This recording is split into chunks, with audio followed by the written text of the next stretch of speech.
사실 본인이 엄마라서 되게 시간은 없지만 내가 이거를 좀 해야겠다라고 마음을 먹는 순간 이제 촉이 막 살아나기 시작하면서 저력이 살아날 수 있다라고 저는 생각을 해요. 그래서 제일 중요한 건 그래도 100만 원부터 시작해 보는 거, 그러다 보면 점점 속도가 빨라지실 거기 때문에 100만 원부터라도 일단 스타트를 빨리 끊으시라.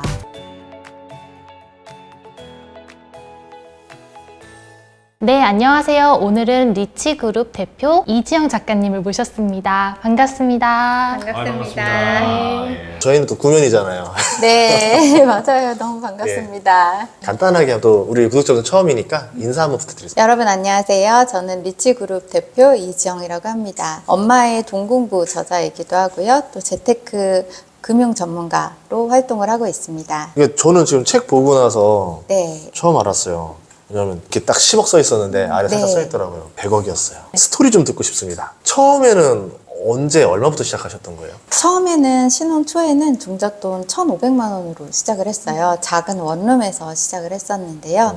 3년 동안 종잣돈 1억 원을 모으면서 24평 아파트를 마련했어요. 서울에 아파트를 마련했었어요. 그런데 이제 내 집 마련을 하고 나서 그때 아이들 키우고 내 집 마련을 했다가 또 그 집이 또 집값이 오르고 그러면서 상가 투자를 좀 하게 됐고요. 그러면서 또 저의 비즈니스도 하고 또 부동산 투자도 하고 또 주식 투자도 하면서 이렇게 자산을 좀 높여왔어요. 아니 그 당시 때 좀 충격적이었던 거 얘기. 저는 24평이 1억이었다 서울이.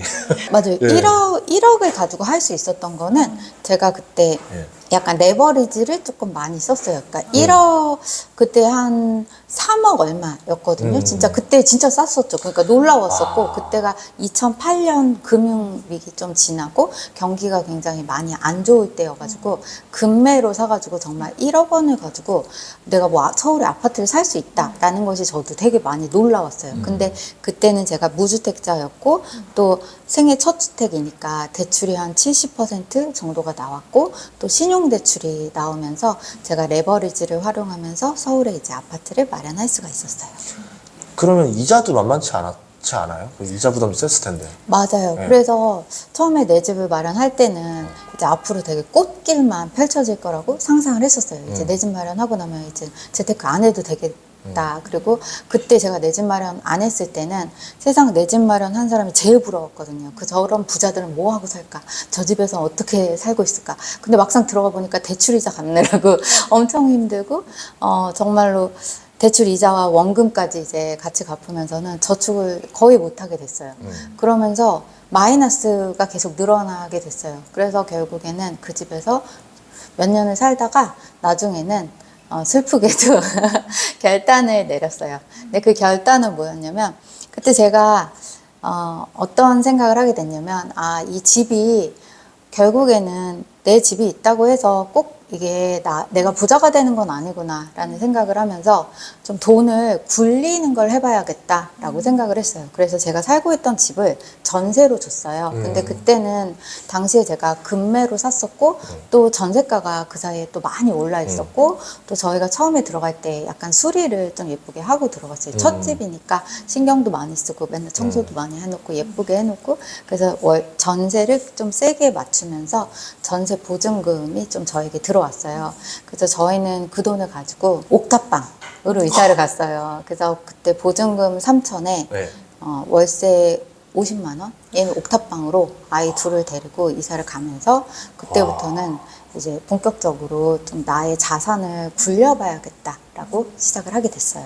그렇게 간절하게 투자를 해야 되는 이유가 있었어요? 네, 저는 제가 되게 간절함이 되게 생긴 거는요. 첫째 때도 제가 되게 간절했었거든요. 첫째 때 되게 간절했던 건 저희가 원룸에 3년을, 그러니까 원룸에 살다가 투룸으로 이사를 갔다가 이제 아이 태어나기 전까지 제가 제일 바랬던 건 먹자골목에서 3년을 살았거든요. 근데 그 먹자골목은 이렇게 오토바이가 정말 많이 지나다니고 유모차를 끌고 다니는 사람이 없었어요. 거기는 애기가 없고 이렇게 배달하시는 분들 되게 많이 다니고 되게 먹자골목이 되게 시끄러웠어요. 그래서 저는 그때 간절했던 건 아기가 태어나면 그냥 놀이터가 있는 아파트에 살고 싶다. 그냥 딱 그게 되게 간절했어요. 그래서 1억 원을 먼저 모아야겠다. 그리고 아파트를 무조건 가고 싶다. 그냥 그것 때문에 이제 아파트까지 간 거예요. 근데 딱 아파트 가고 나서 이제 둘째가 딱 생겼을 때 그때 이제 또 다른 간절함은 시간이 너무 없는 거예요. 그러니까 애는 이제 둘이 됐는데 내가 워킹맘으로 일도 하고 아이도 보고 그러는데 사실 돈이 안 모이고 아이와 있는 시간이 너무 없어지고 아이들하고 있는데도 사실 내가 아이들하고 있는데도 너무 피곤하고 그리고 재테크는 이제 할 수도 없겠고 이러니까 약간 이 두 아이를 내가 어떻게 잘 키울 수가 있을까? 이대로 하다간 정말 마이너스만 점점 늘어나고 그리고 같이 있는 시간도 없고 어떡하지? 막 이런 생각이 들었어요. 그러면서 그때 제일 간절했던 건 현금 흐름이 있었으면 좋겠다. 그러니까 뭔가 소득이 더 높아져서 내가 일을 안 해도 아이들하고 좀 되게 많이 시간도 보내고 예를 들어 그때 저희가 도우미 아주머니가 있으셨거든요. 왜냐면 제가 만약에 뭐 일하러 간 동안 저는 이제 은행을 다녔었거든요. 그래갖고 은행을 다녔었는데 제가 출근한 동안에 이모님이 이제 저희 아기를 봐주셨었어요. 근데 저희 둘째가 걸음마를 걸었을 때가 있었어요. 처음 걸음마. 근데 그때가 아직도 기억이 나는데 이모님이 저한테 이제 문자를 보내주신 거예요. 오늘 뭐 아기가 처음으로 걸음마를 걸었다고 그러면서 영상을 이렇게 보내주신 거예요. 근데 막 그날이 되게 신기한 날이잖아요. 그러니까 이제 혼자 이제 걸음마를 뭐 걸은 거죠. 근데 그때 딱 느낌이 내가 너무 많이 놓치고 있다 인생에서. 그러니까 이제 얘를 딱 아침부터 거의 뭐 저는 그때 야근을 정말 많이 했거든요. 근데 야근을 한 이유도 항상 뭐 쉴 수가 없었어요. 근데 쉰 이유도 계속 일해야 한다고 생각했던 이유도 사실 애들 때문이긴 했어요. 그냥 두 아이를 잘 키워야 되니까 내가 어찌됐든 회사 일도 해야 되고 파트타임도 하고 그때 당시에 막 통신 판매업도 하고 막 뭔가 부업도 하고 싶었고 주식 투자도 하고 막 뭔가 더 하려고 애들을 위해서 하고 싶었긴 했지만 막상 이제 그날 이제 그 이모님이 저한테 아기가 이제 이모님이 되게 예뻐해 주셨거든요.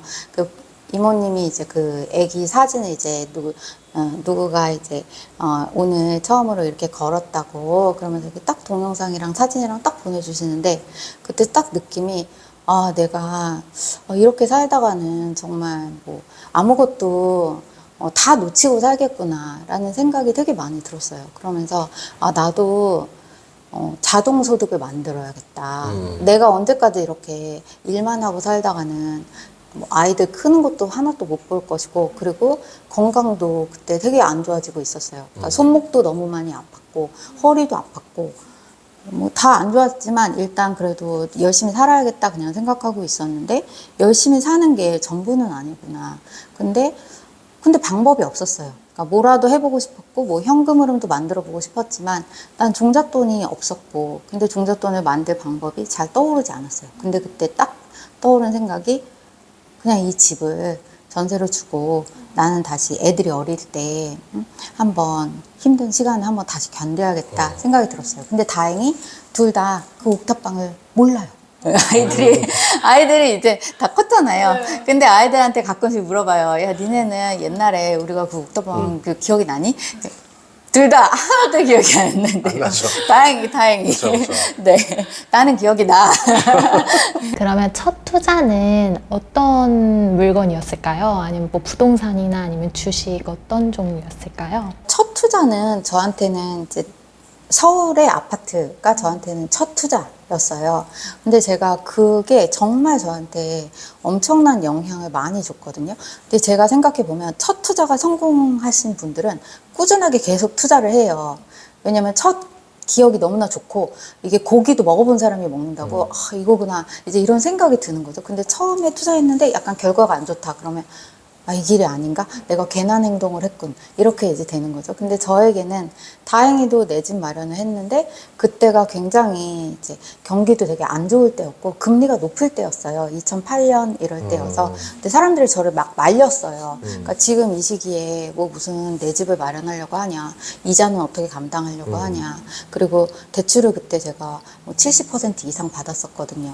그러니까 너 어떻게 그렇게 갚으려고 하냐. 주변에 되게 다들 우려를 많이 했어요. 근데 제가 그때 내 집 마련을 하고 나서 다행히도 금매를 잡을 수가 있었고 그리고 저희는 되게 낡은 약간 올드한 스타일이었어요. 막 체리색 이런 안에가 다 약간 체리색이었고 근데 저희가 사면서 그것도 약간 개조를 많이 했어요. 리모델링으로 이제 화이트 톤으로 좀 바꾸고 막 이러면서 그거에도 되게 신경을 많이 썼어요. 그래서 저는 그때가 첫째 낳을 때였는데 저희 첫째가 5월 달에 태어났는데 제가 그 집 계약을 4월 말에 했어요. 안 사귄 상태에서. 거의 5월 말에 잔금을 했고 계약을 4월 말에 하고 아기를 낳을 때 이미 계약할 때는 그 잔금일에는 이미 제가 조리원에 있었던 거예요. 그래갖고 그 은행에 그 직원이 조리원으로 자서를 받으러 오셨어요. 근데 이제 그때 제가 느낀 게 그렇게 첫 투자를 살짝 저가 매수를 할 수 있었고 그리고 타이밍이 사람들이 말릴 때 제가 투자를 했잖아요. 근데 오히려 돌이켜 보니까 남들이 지금 사면 너 어쩌려고 그래? 뭐 이렇게 말했을 때 그때는 사실 굉장히 두려웠거든요. 근데 할 수 있었던 건 이제 절박한 마음이었고 사실 그땐 전문가도 아니었고 그냥 오로지 빌라 원룸에선 더 이상 못 살겠다. 이제 뭐 그냥 그런 마음도 되게 심했던 거죠. 근데 돌이켜 보니까 남들이 뭔가 주저할 때 그게 사실은 되게 좋은 타이밍인 거예요. 그러니까 왜냐면 남들 대중과 반대로 가야 하고 그래서 첫 투자가 실제로는 남들이 굉장히 주저할 때 내가 살 수 있었기 때문에 금매로 살 수 있었고 그러고 나서 한 2년에서 3년이 지나고 나니까 다시 말해서 약간 장기 보유였던 거죠. 그러니까 예를 들어 뭐 6개월 안에 뭘 해보겠다. 약간 그런 단기적인 마인드보다는 내가 그래도 2년에서 3년, 4년 뭐 좀 이렇게 장기적인 투자로 보유하고 있다 보니까 자연스럽게 상승세가 오면서 상승이 나타나면서 수익을 얻을 수가 있었던 거죠. 그러면서 첫 투자가 실제로 굉장히 좋은 결과를 내주면서 주변의 지지도 많이 받을 수 있었어요. 그러니까 그때까지는 저희 남편도 우리가 이 집을 정말 사도 되는 거야? 뭐 이제 약간 걱정이 많았죠. 근데 이제 첫 투자에 제가 이거 그래도 해도 될 거야 막 이러면서 이제 물론 떨렸지만 그래도 어떻게 해보자 막 이러면서 했는데 막상 또 좋은 결과가 나니까 옥탑방으로 가자고 할 때는 그래 알았어 한번 해보지 뭐 이제 약간 그래 알았어 근데 되는 거야? 약간 걱정은 했지만 약간 첫 투자가 또 좋은 결과가 나고 나니까 두 번째도 되는 건가 약간 걱정은 되지만 그래 뭐 한번 따라가 보지 뭐 약간 그런 신뢰를 얻을 수 있어요. 그래서 사실 첫 투자는 되게 중요한데 제가 사람들에게 말하는 거는 사실 첫 투자에는 자신의 경험이 없기 때문에 주변 사람들의 조언을 정말 많이 구하거든요. 근데 오히려 그게 진짜 본인이 잘 생각해 봐야 돼요. 주변인들이 그래 지금 사 라고 해서 그때가 과연 좋은 타이밍인가 그것도 한번 돌이켜서 잘 생각해 봐야 돼요. 그리고 주변 사람들이 말린다고 그럼 그땐 정말 나쁜 타이밍인가 그것도 또 아닐 수 있어요. 그래서 사실 본인만의 주관을 갖고 첫 투자를 하는 것이 굉장히 중요해요. 본인이 경험이 없다고 해도 내가 공부는 할 수 있잖아요. 그러니까 내가 부동산에 대한 지식이라던가 또는 이 금융시장에 대한 지식 또는 전반적인 투자에 대한 공부는 내가 할 수 있는데 아무리 처음이라고 해도 다른 사람들의 지식이나 다른 사람들의 조언에만 너무 의존하는 것보다는 오히려 그게 역효과가 날 수 있고 전문가의 의견은 듣는 거는 좋지만 본인의 주관이 있어야 한다라는 거를 강조하고 싶어요. 그러면 지금 같은 상황에서도 투자를 어떻게 생각해요? 권유를 할까요 말까요? 어때요 지금은? 지금도 저는 그런 생각을 해요. 네. 어쩌면 남들이 위기라고 할 때가 사실은 기회일 수 있잖아요. 그래서 지금은 사실 금리가 굉장히 높기 때문에 어떤 사람에게 좀 많은 기회가 될 수 있냐면 사실 현금을 가진 사람에게는 기회가 될 수 있다. 라고 생각해요. 왜냐면 현금 보유량이 많으신 분들은 금리가 높기 때문에 뭐 대출을 많이 안 받아도 사실 저가에 매수할 수 있는 기회들이 되게 많잖아요. 왜냐면 금리가 높아졌기 때문에 금리 높아진 것 때문에 이자의 부담을 느껴서 그걸 감당하지 못하는 사람들이 사실 금매로 내놓는 경우도 있고 사실 이자의 부담이 너무나 커지고 또 경기가 안 좋아지니까 내가 이 매물을 갖고 있다가도 그냥 지금은 좀 매도를 해야겠다라고 하시는 분들이 되게 많아졌고 또 전세가도 떨어지고 부동산의 경우에는 전세가가 떨어지면서 또 역전세가 나면서 실제 매도해야겠다라고 하시는 급급매들도 또 나타나고 있거든요. 근데 이때 만약에 내가 현금 보유량이 좀 있으셨던 분들 같은 경우는 좀 저가 매수를 할 수 있는 기회가 될 수 있죠. 최소 투자금이 그럼 어느 정도 있어야 이제 투자를 할 수 있다고 보실까요? 저는 투자금이 그렇게 많이 있지 않아도 오히려 예전보다는 투자가 훨씬 더 가능한 시대라고 생각해요. 왜냐면 대출 규제가 많이 풀렸잖아요. 예전에는 그러니까 몇 년 전만 해도 대출 규제가 너무나 심해가지고 굉장히 내 돈이 많아야 이제 투자가 가능했었는데 네. 지금은 대출 규제가 많이 풀렸고 특히나 신용대출이 굉장히 이제 많이 오기 때문에 사실 나의 투자금이라는 게 내가 저금으로 모은 돈만 생각한다면 사실 정말 시간이 오래 걸리잖아요. 그래서 지금은 내가 만약에 지식을 갖고 있다면 어느 정도 내가 투자에 대한 지식을 공부를 이렇게 좀 하셨고 그리고 좀 준비가 되어 있다면 여기서 이제 전제 조건은 내가 좀 준비가 되어 있을 때에는 내 투자금은 좀 적더라도 레버리지를 활용할 수 있기 때문에 훨씬 더 빠르게 투자의 시장에 들어가실 수 있다라고 생각을 해요. 근데 예를 들면 그래도 한 1,000만 원 정도 있으면 저는 시작해 볼 수 있다라고 생각하고 있는데요. 왜냐면은 실제로 뭐 주식도 사실 1,000만 원 정도 있으면은 그래도 내가 다양하게 도전을 좀 해볼 수 있는 면이 굉장히 많고요. 또 부동산도 내가 지방이라도 먼저 조그맣게라도 시작을 해볼 수 있는 가능성이 있기 때문에 실제로 다양하게 시작해 볼 수 있을 것 같아요. 지금은 그럼 주로 어떤 투자 많이 하세요? 저의 경우에는 요즘은 예전보다는 적극적으로 투자하고 있지는 않아요. 그러니까 왜냐면 지금 같은 경우는 금리도 굉장히 높고 그리고 또 불안정한 시기이기 때문에 예전만큼 공격적인 투자를 하고 있지는 않아요. 근데 만약에 지금까지 만약 시장에 진입하지 못하신 분이라면 어쩌면 지금이 좀 약간 저가 매수의 기회가 될 수도 있는데 저의 경우에는 요즘은 막 적극적으로 예전만큼 이렇게 투자를 적극적으로 하고 있지는 않지만 그래도 제가 기회라고 이제 생각하고 있는 것은 하반기 정도의 경매로 나오는 물건들은 매우 주목해야 한다라고 생각하고 있어요. 왜냐하면 금리가 높아지고 이 이자에 대한 부담 때문에 매물로 나오는 경매 물건들이 하반기에는 굉장히 많아질 것이고 특히나 대출을 많이 받고 산 물건들, 예를 들어서 레버리지의 비율이 높았던 물건들 있잖아요. 그런 물건들 같은 경우에 하반기에 경매로 나오는 물건들이 꽤 있을 것이라고 예상이 되고 있어요. 근데 그런 물건들 같은 경우에는 우리가 저가 매수도 할 수 있고 또 실제 레버리지도 우리도 많이 활용을 할 수 있는 분야이기 때문에 만약에 하반기라면 경매에 좀 주목을 하시면 좋을 것 같아요. 그러면 작가님의 이제 자산 그 형태가 지금 주식, 그리고 부동산, 그리고 현금 이렇게 세 가지로 나눠져 있는 걸까요? 네. 그래서 주식, 부동산, 현금, 그리고 금, 은. 그래서 이제 금, 은은 뭐 직접 투자는 아니고요. 예. 그럼 대략적으로 규모가 어느 정도쯤 되는지 알 수 있어요? 근데 이제 전체적으로는 그래도 한 70% 정도는 부동산이고요. 그래도 한 20%가 주식, 그리고 이제 나머지 20%는 현금, 그리고 진짜 금은은 좀 일부. 그러면 혹시 부동산 투자 전에 공부해야 될 거라든지 뭐 임장이나 뭐 자료조사 어떤 거를 먼저 해야 되는지 궁금합니다. 부동산 투자 전에 임장이나 자료조사 진짜 중요하거든요. 특히 임장과 자료조사인데 자료조사 같은 경우에는 요즘엔 정말 다양한 웹사이트들이 너무나 많아요.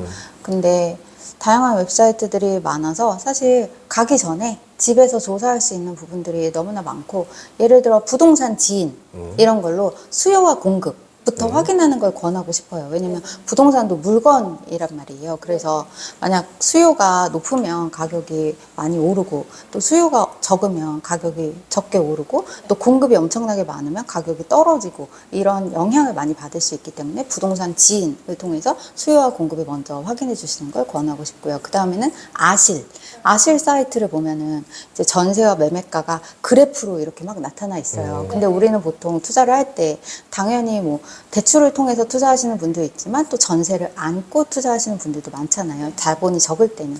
근데 그럴 때는 약간 전세 비율이 높은 곳을 막 찾게 되잖아요. 근데 그런 거를 그래프를 보면 좀 알 수가 있어요. 그리고 약간 매매가와 전세가 차이가 좀 높을 때가 있고 낮을 때가 있는데 사실 낮을 때가 투자의 적기 인 거죠. 왜냐면 약간 매매가와 전세가 차이가 줄어들 때에는 매가가 좀 낮아진 상태이지만 전세가가 치고 올라가는 때이기 때문에 사실은 상승 직전이라고 할 수 있죠. 그러면 이제 그런 그래프 같은 걸 어떻게 내가 해석하느냐 이런 걸 보면 사실 아실에서도 많은 정보를 알 수 있고 또 거기서 학군 정보도 알 수 있고 뭐 교통 정보도 알 수 있거든요. 그 다음에는 네이버 부동산을 통해서 거리 뷰를 좀 많이 보시라 이런 걸 많이 권해드리고 싶어요. 그러니까 임장을 내가 직접 나가기 전에 본인이 그런 요즘에는 다음 로드뷰로도 볼 수가 있고 집에서도 이렇게 사진 같은 걸 다 볼 수가 있잖아요. 그러니까 내가 직접 나가기 전에도 미리 그 동네를 투어를 하는 거죠. 그러니까 인터넷으로. 그럼 인터넷으로 한 바퀴를 그냥 쭉 돌고 특히 우리 같이 직장인들 또는 워킹맘 이런 분들은 그냥 혼자 가서 처음부터 끝까지 그 동네를 다 돌아다니긴 너무나 힘들잖아요. 근데 요즘은 다 거리뷰를 다 볼 수가 있기 때문에 사실 인터넷으로 다 돌려서 차로 이렇게 드라이브 하듯이 쫙 볼 수가 있거든요.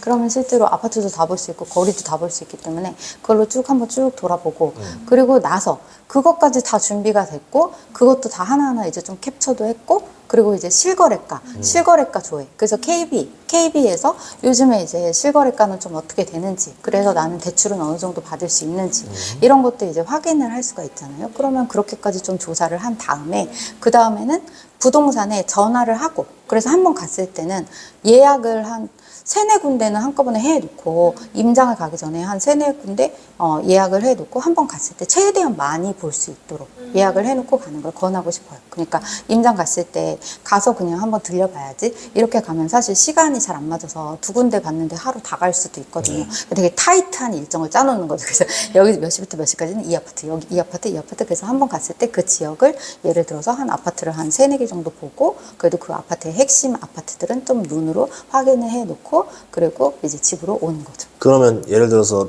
로드뷰를 했을 때 뭐 체크해야 되는 것들 좀 있어요? 뭐 어떤 점을 위주로 먼저 체크해야 돼요? 로드뷰로 확인하는 네. 것 중에 하나는 네. 예를 들어 아파트 이제 우리가 보통 임장을 가는 이유는 그 동네의 약간 분위기 같은 것 좀 이제 사람들이 보고 싶어 하거든요. 근데 사실 로드뷰로 봐도 그 동네가 약간 낙후된 분위기인지 아니면 좀 되게 살고 싶어 하는 분위기 있잖아요. 사람들이 뭔가 아이도 키우고 싶어 하고 또 뭔가 이렇게 깔끔한 느낌인지 사실 그 로드뷰로만 봐도 그런 게 되게 많이 보이거든요. 실제로. 아우라를 봐라. 그렇죠. 맞죠. 예, 맞죠. 그래서 실제로 사람들은 동네 자체의 그 분위기인 거죠. 그러니까 왜 이런 분위기 자체가 뭔가 아이를 키우고 또 내가 살기에 굉장히 만족스러운 그런 분위기가 있는가 하면은 뭔가 약간은 좀 아쉬운 느낌이 드는 그런 분위기가 있을 수 있거든요. 근데 그런 거를 이제 로드뷰로 이렇게 보다 보면은 약간 걸러질 수가 있죠. 그래서 저 같은 경우에는 이제 우리는 보통 집을 사서 내가 들어가서 살 수도 있지만 또 세를 놓는 경우도 또 되게 많잖아요. 근데 또 내가 들어갈 때도 그렇고 또 세를 잘 놓으려면 일단은 그런 느낌이 좀 많이 좋은 지역. 그래서 딱 봤는데 약간 굉장히 약간 좀 분위기가 안 좋거나 좀 되게 약간 지저분한 느낌이 많이 들거나 그런 게 이제 로드뷰에서 진짜로 나타나요. 그리고 약간 시장통 같은 느낌이거나 이제 그런 거가 아니고 약간 좀 정리가 되어 있는 느낌? 그리고 약간 좀 확 트여 있는 느낌? 그리고 실제 아파트도 단지와 단지 사이에 이런 거리? 이런 것도 사실 로드뷰로도 다 볼 수 있어요. 그러니까 요즘에는 사람들이 이런 동간거리도 좀 약간 넉넉하게 있는 걸 많이 좋아하거든요. 막 촘촘하게 다 붙어 있고 이런 것이 아니라 좀 이렇게 동간거리도 이렇게 붙어 있고 이렇게 좀 떨어져 있고 약간 그런 것도 좀 볼 수 있고요. 또 그 옆에 뭐 이렇게 상가나 또 우리가 생각하는 편의 시설들이 있잖아요. 뭐 쇼핑몰이라던가 아니면 이마트라던가 이런 것도 거기서 이렇게 보면은 다 보이거든요. 그런 것도 좀 확인도 해볼 수도 있고 그럴 것 같아요. 저는 로드뷰 단점이 하나 딱 있어요. 밤이 없음. 다 낮이야. 근데 전 맞아요. 느껴보면은 낮에는 다 평화로워 보이다가 밤에 보면 뭔가 약간 으스스한 곳도 있잖아요. 맞아요. 네. 그럴 수 있어요. 그래서 밤에 나오는 로드뷰는 없으니까. 맞아요. 그래서 특히 이제 네. 우리가 또 상가를 투자하고 이럴 때는 낮에도 좀 중요하지만 또 밤도 중요하잖아요. 다르죠. 완전 근데 다르죠. 약간 로드뷰를 보다 보면은 밤이 잘 안 보여가지고 그럴 때는 또 직접 또 밤에 가봐야 될 때도 있고 그래요. 맞아요. 상가 투자도 하셨으면 좀 상가 투자 꿀팁도 좀 있을까요? 상가도 마찬가지로 저는 먼저 인터넷으로 좀 굉장히 많이 조사를 할 수가 있고 로드뷰로도 많이 활용을 하신 다음에 직접 그 다음에 가시는 걸 이제 많이 권하는데 제가 생각할 때는 상가에서 가장 중요한 건 물론 수익률이죠. 그래서 수익률이 어느 정도가 적정한지 그리고 시세 조사. 그래서 시세 조사를 할 때 많은 분들이 딱 그 상가 하나만 보고 이거가 좋은가 나쁜가 이걸 막 판별하려고 하시거든요. 근데 그러면 안 되고 그 주변의 시세를 좀 잘 파악을 하셔야 돼요. 그래갖고 내가 이 상가를 사려고 하면은 그 주변의 상가는 좀 어느 정도의 거래가 됐는지를 일단은 좀 파악을 하셔가지고 이게 적정한가. 그리고 수익률이 일단 가장 중요하고요. 두 번째는 공실이 안 나려면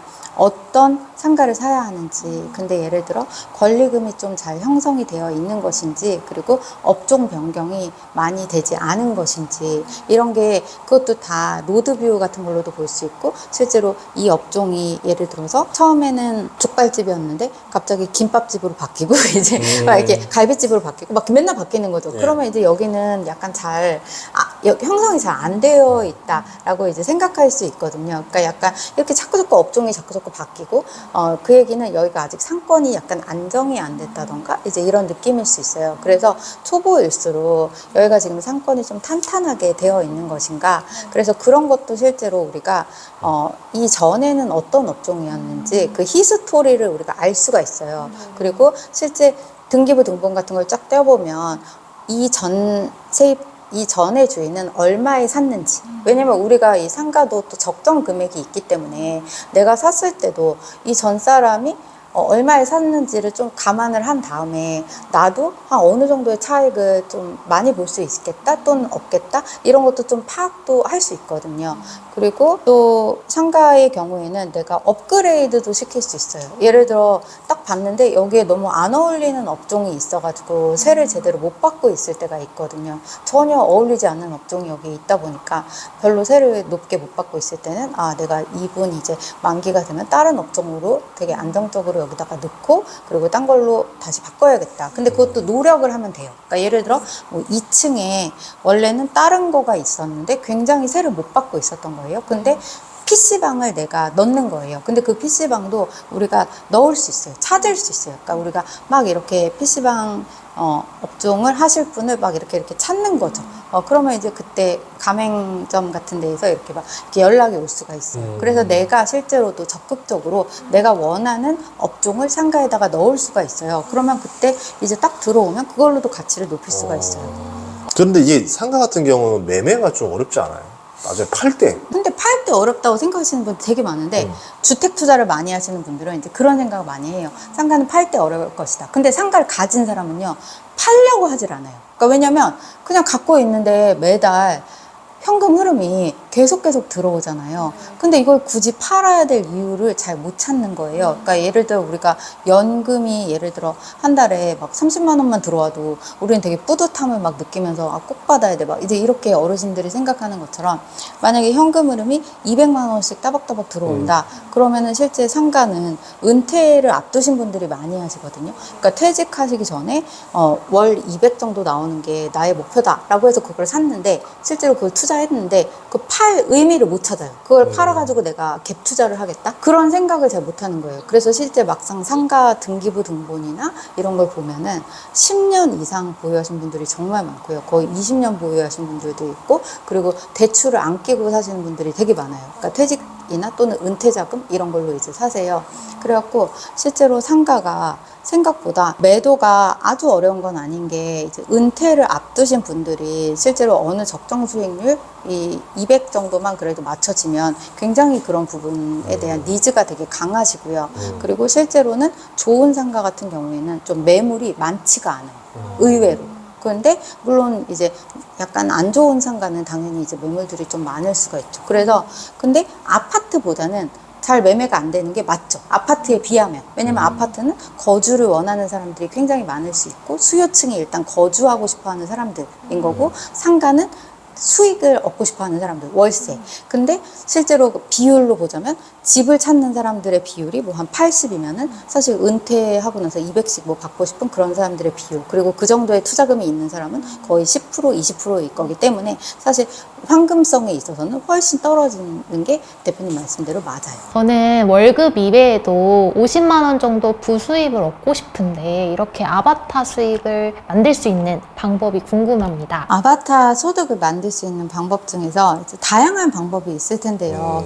저는 주식 투자가 이제 제일 손쉽지 않을까 이제 이런 생각도 해봤어요. 왜냐면 제가 직장을 다닐 때는 사실 막 부동산 투자는 좀 약간 목돈이 되게 많이 들잖아요. 그리고 또 내가 임장도 다녀야 되고 또 이렇게 생각하면 굉장히 많이 시간도 많이 들 것 같고 힘들죠. 네, 그래서 주식은 그래도 내가 또 샀다 팔았다 또 이렇게 관찰도 좀 잘 할 수 있기 때문에 뭐 부수입을 만들기에 좀 굉장히 좋은 방법 중에 이제 하나라고 생각을 해요. 근데 또 두 번째는 스마트 스토어, 그러니까 통신 판매업인 거죠. 그래서 제가 젊었을 때는 이제 통신 판매업 중에서 막 G마켓 이런 게 있었거든요. 근데 지금은 이제 스마트 스토어 막 이런 걸로 이제 네. 바뀐 거죠. 근데 실제 제 주변에서도 보면 막 쿠팡, 스마트 스토어 이런 데에서 실제 부수입으로 뭐 500만 원씩 막 이렇게 버시는 분도 있어요. 그래서 되게 놀랍다 이런 생각을 하거든요. 그래서 이제 뭐 50만 원은 당연히 본인이 좀 되게 열심히 조금만 하시면 그 부분도 되실 수 있다라는 충분한 가능성이 있다고 저는 생각을 해요. 세 번째로는 당연히 월세 소득인데요. 저의 경우에는 제가 지방에 있는 작은 아파트에 투자를 했던 것이 이제 엄마의 첫 부동산 공부에도 사례로 나오거든요. 근데 거기 보면은 월세 뭐 1000에 40만 원, 1000에 50만 원 이렇게 지방에 있는 소형 아파트에 제가 월세 투자를 했던 것도 나와요. 그래서 부수입 50만 원을 내가 목표로 한다면 사실 방법은 굉장히 다양하게 있어요. 이제 방법은 다양하게 있기 때문에 본인이 한번 시도를 다양하게 해봤으면 좋겠어요. 그게 제가 했던 거거든요. 저는 주식도 해봤고 또 통신 판매업도 한번 해봤고 근데 물론 몸은 되게 힘들 수 있어요. 당분간. 그래서 이제 여러 가지를 근데 하다 보면은 본인이 이거 약간 이 중에서 좀 나한테 내가 좀 장기적으로 해볼 수 있겠다. 장기적으로 좀 오래 하고 싶다. 이런 게 있을 수가 있고, 좀 너무 힘들다. 다 하기에는. 그러니까 한번 처음에는 여러 개를 한번 해보다가, 본인한테 좀 약간 흥미가 있고, 내가 좀 재능을 가진 것 같은 그 분야가 있으면, 거기에 이제부터는 몰입을 하시면 거기서 이제 큰 효과가 나타나게 될 거예요. 퍼스널 브랜딩이라는 이제 여기 책 안에서 나오더라고요. 그래서 퍼스널 브랜딩을 하려면 어떻게 해야 되는지도 궁금합니다. 퍼스널 브랜딩이 실제로 네. 저의 경우에도 사실은 두 아이를 키우는 엄마였고 그냥 은행 다니는 은행원이었던 거거든요. 근데 그때는 제가 뭐 퍼스널 브랜딩이라는 거 잘 몰랐고 그냥 평범한 직장인이었던 거죠. 근데 제가 그때 깨달았던 것이 직장인으로 이제 물론 직장인으로서의 삶이 있겠지만 그래도 내가 하고 싶은 일을 하면서 사는 삶, 그리고 내가 좋아하는 일을 하면서 사는 삶이 또 따로 있잖아요. 근데 그러기 위해서는 퍼스널 브랜딩이 사실은 내가 좋아하는 일을 좀 더 효과적으로 또 집중할 수 있는 그런 걸 하다 보면 퍼스널 브랜딩이 만들어지는 것 같아요. 저절로. 그러니까 직장인들은 이제 주어진 일을 하는데 퍼스널 브랜딩이라는 건 내가 좋아하는 일을 좀 집중해서 하다 보니까 그게 나의 브랜드가 되는 거죠. 근데 저의 경우에는 이제 재테크가 퍼스널 브랜딩이 됐는데요. 그렇게 이제 첫 단계로는 당연히 여러 가지 분야가 있을 거예요. 근데 제가 좀 권해드리고 싶은 건 블로그를 먼저 권해드리고 싶어요. 이게 가장 손쉬운 것 같아요. 그러니까 저의 경우에는 이제 책을 출간하면서 저의 퍼스널 브랜딩이 시작이 됐어요. 근데 그건 좀 약간 급격한 시작이었고요. 근데 이제 시간도 좀 많이 걸렸고요. 첫 책을 준비하기까지 실제 뭐 기간도 좀 걸렸지만 손쉬운 방법은 블로그는 사실 오픈하기가 굉장히 쉽잖아요. 그러면 지금 이제 뭐 방송을 보시는 분들 중에서도 나는 퍼스널 브랜딩을 만들고 싶고 내가 좋아하는 일이 뭔지 모르겠지만 그래도 해보고 싶다, 찾고 싶다라고 한다면 나의 퍼스널 브랜딩을 만들기 위해서 또 찾기 위해서는 나의 블로그를 한번 개설을 해보는 거예요. 그리고 거기다가 본인이 흥미가 있는 것을 이렇게 포스팅을 해보는 거예요. 포스팅을 해보고 거기서 공유도 할 수 있고요. 내가 약간 관심 있는 기사를 공유도 해보고 자기의 생각을 거기다 적기도 하고 그러면서 이제 자기만의 블로그가 막 이렇게 형성이 되겠죠. 근데 이제 블로그를 막 형성을 하다 보면은 본인도 모르게 내가 이런 분야에 좀 되게 관심이 있다라는 걸 이제 하게 되고요. 거기다 이제 또 본인이 좋아하는 분야의 도서, 뭐 이렇게 리뷰 이런 것도 막 올릴 수 있잖아요. 사실 본인이 아직 처음에 퍼스널 브랜딩이 없을 때는요. 그럼 블로그에 본인 좋아하는 분야의 도서, 예를 들어 내가 재테크 분야의 도서에 관심이 있다. 그럼 재테크 분야에 있는 도서의 리뷰를 막 올리고 또는 뭐 난 소설에 관심이 있다. 그럼 소설 분야를 막 올리고 이러면서 자기만의 이런 좋아하는 분야를 좀 찾아가다 보면은 그 다음에는 그걸 통해서 내가 수익을 또 얻을 수도 있어요. 그러니까 예를 들어 집필을 하게 될 수도 있고 강의를 하게 될 수도 있고 또는 광고 수익이 또 그 블로그에서 또 나올 수도 있고. 그렇죠. 그래서 다양한 그리고 제휴 뭐 이런 것도 있을 수 있고요. 그러면서 거기서 또 이제 수익이 발생이 되면서 퍼스널 브랜딩이라는 건 이제 내가 좀 더 좋아하는 일을 확장시켜 나가는 것 같아요. 근데 여기서 제가 요즘에 느끼는 건 처음에 블로그부터 시작해서 거기서 실제 조금 더 확장되면 책 집필도 될 수 있고 유튜브 개설도 될 수 있고 거기서 더 나아가면 와디즈 펀딩 이런 것도 실제 좋은 도구가 될 수 있고 또 크몽 이런 데서 또 본인이 좋아하는 것 좀 한번 개설도 해볼 수도 있고 판매도 해볼 수 있고 실제로는 퍼스널 브랜딩을 통해서 수익을 낼 수 있는 분야가 점점 확장이 많이 될 수 있는데 그런 플랫폼들이 요즘은 옛날에 제가 시작했을 때보다도 훨씬 많아진 것 같아요. 엄마들이 재테크를 어려워하는 이유, 좀 실제로 실패 많이 하는 이유, 좀 이런 게 있을까요? 엄마들은 일단 시간이 너무 없어요. 그러니까 일단은 육아만 하는 것도 너무 힘들고 바쁘고 그러다 보니까 재테크는 아예 신경을 잘 못 쓰는 거죠. 예. 그러다 보니까 그냥 실패로 이어지는 것 같아요. 시도조차 못 해보는 거죠. 좀 엄마들이 좀 재테크할 수 있을 만한 좋은 거 어떤 게 있을까요? 근데 엄마들은 되게 바쁜데요. 그리고 시간이 없잖아요. 그래서 실제로 재테크를 못 할 것 같지만, 맞아요. 그건 맞는데, 일단은, 근데 전통적으로 보면 사실 엄마는 굉장히 강해요. 그러니까 왜, 여자는 약하지만 엄마는 강하다? 뭐 이제 막 이런 말도 있잖아요. 그래서 실제 엄마가 내가 진짜 좀 나도 재테크 좀 잘해봐야겠다. 내 애를 위해서라도 내가 경제력이 있어야겠다라고 이제 그 마음을 먹기 시작하는 순간 이제 이분이 바뀔 수가 있어요. 여전사로 이제 바뀌는 거죠. 재테크계의 여전사.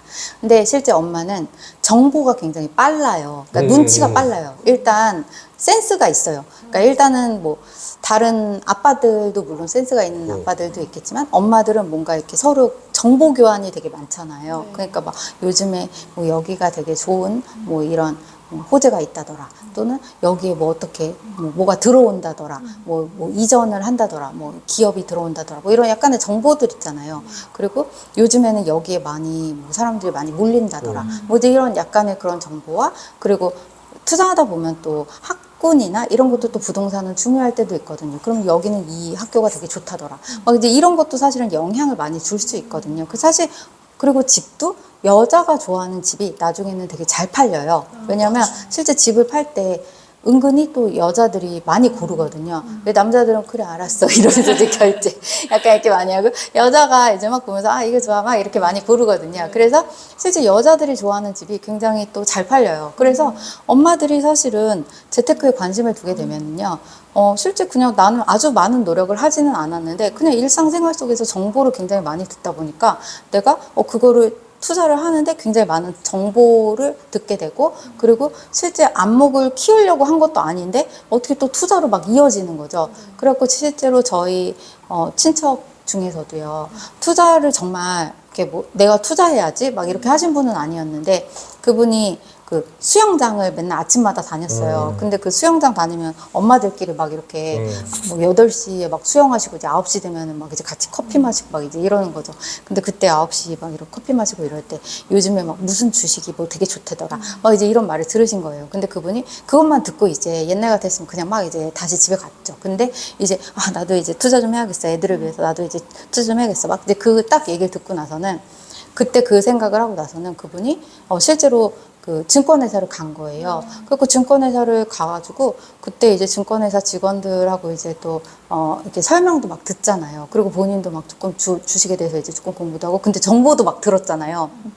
그래갖고 그때 투자를 하셨는데 실제 그분이 전업주부였는데 남편보다 수익률이 더 높아진 거예요. 나중에는 주식에서 버는 투자가 월급보다 더 높아진 거예요. 그래갖고 나중에는 거의 대학 등록금도 그분이 수익으로 내셨어요. 근데 그분이 막 이렇게 전업으로 막 하시는 것도 아니에요. 그러니까 막 공격적인 투자를 하는 것도 아닌데 은근 여기서 이렇대 여기서 이렇대 약간 이런 정보들을 되게 빨리 아는데 엄마들이 약간 촉이 있거든요. 여자만의 그런 약간의 감각 이런 게 있기 때문에 사실 본인이 엄마라서 되게 시간은 없지만 내가 이거를 좀 해야겠다라고 마음을 먹는 순간 이제 속이 막 살아나기 시작하면서 저력이 살아날 수 있다라고 저는 생각을 해요. 작가님이 그 재테크 관련된 책을 많이 쓰셨는데요.